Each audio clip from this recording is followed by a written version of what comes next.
اعوذ باللہ من الشیطان الرجیم بسم اللہ الرحمن الرحیم۔ سورہ مومن کی آیتیں پڑھ رہا ہوں۔ آیت نمبر 82، آیت نمبر 83، آیت نمبر 84، آیت نمبر 85۔ افلم یسیروا فی الارض فینظروا کیف کان عاقبۃ الذین من قبلہم، کیا وہ زمین میں چلے پھرے نہیں کہ وہ دیکھتے کہ کیا انجام ہوا ان لوگوں کا جو ان سے پہلے گزرے ہیں۔ کانوا اکثر منہم واشد قوۃ وآثارا فی الارض فما اغنی عنہم ما کانوا یکسبون، وہ ان سے زیادہ تھے اور وہ قوت میں اور نشانیوں میں جو کہ وہ زمین پر چھوڑ گئے بڑھے ہوئے تھے، پس ان کی کمائی ان کے کچھ کام نہ آئی۔ فلما جاءتهم رسلهم بالبينات فرحوا بما عندهم من العلم وحاق بهم ما كانوا به يستهزئون، پس جب ان کے پیغمبر ان کے پاس کھلی دلیل لے کر آئے تو وہ اپنے اس علم پر اترانے لگے جو ان کے پاس تھا، اور ان پر وہ عذاب آ پڑا جس کا وہ مذاق اڑاتے تھے۔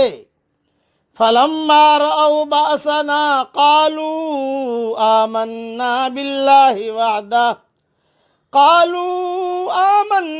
بالله وحده وكفرنا بما كنا به مشرکین، پھر جب انہوں نے ہمارا عذاب دیکھا تو کہنے لگے کہ ہم ایک اللہ پر ایمان لائے اور ہم انکار کرتے ہیں ان کا جن کو ہم اس کے ساتھ شریک کرتے تھے۔ فَلَمْ يَكُ يَنْفَعُهُمْ إِيمَانُهُمْ لَمَّا رَأَوْا بَأْسَنَا، پس ان کا ایمان ان کے کام نہ آیا جبکہ انہوں نے ہمارا عذاب دیکھ لیا۔ سُنَّةَ اللَّهِ الَّتِي قَدْ خَلَتْ فِي عِبَادِهِ، یہی اللہ کی سنت ہے جو اس کے بندوں میں جاری رہی ہے۔ وَخَسِرَ هُنَالِكَ الْكَافِرُونَ، اور اس وقت انکار کرنے والے خسارے میں رہ گئے۔ تھوڑی سی دو جملے میں اس کی تشریح سن لیجئے۔ یعنی اللہ کا یہ معمول چلا آ رہا ہے کہ عذاب دیکھنے کے بعد توبہ اور ایمان مقبول نہیں۔ یہ مضمون قرآن کریم میں متعدد جگہ بیان ہوا ہے۔ یعنی معینہ عذاب کے بعد ان پر واضح ہو گیا کہ اب سوائے خسارے اور ہلاکت کے ہماری مقدر میں کچھ نہیں ہے۔ بڑی بڑی قومیں تھیں، بڑے بڑے ان کے پاس ہنر تھے، لیکن یہ کہ جب اللہ کا عذاب آیا تو سارے کے سارے کھنڈرات کے اندر بدل گئے۔ اللہ تعالیٰ پوری انسانیت کو ہدایت سے نوازے اور اللہ تعالیٰ ہر قسم کی پریشانیوں سے پوری انسانیت کی حفاظت فرمائے۔ سب سے پہلی بات یہ ہے کہ ہم دعوت دیتے ہیں کہ ہمارا اللہ بہت بڑا ہے، اس کی بڑائی کو پہچانو۔ اسی نے آسمان پیدا کیا، اسی نے زمینیں پیدا کی، وہی آسمان سے حکم کرتا ہے اور حالات آتے ہیں، وہی حالات کو لے جائے گا۔ یہ جو حال آیا ہے اس وقت، جو ساری دنیا پریشانی میں مبتلا ہے، یہ اللہ کی طرف سے آیا ہے اور اس نے ناراض ہو کر بھیجا ہے۔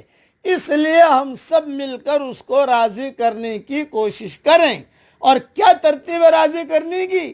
اللہ کو کہے کہ اللہ تو بڑا ہے، اے اللہ تو ہماری مدد کر، تو نے ہم کو پیدا کیا، تو نے ہمیں کھلایا، تو نے ہمیں پلایا، تو نے ہمارے لیے سب چیزوں کا انتظام کیا، پانی تو نے دیا، کھانا تو نے دیا، زمین سے دانا تو اگاتا ہے، اے اللہ لیکن ہم تجھے پہچان نہیں سکے. اللہ تعالی ہم سب کو صحیح راستے پر چلنے کی توفیق عطا فرمائے. آمین. وآخر دعوانا ان الحمد للہ رب العالمین.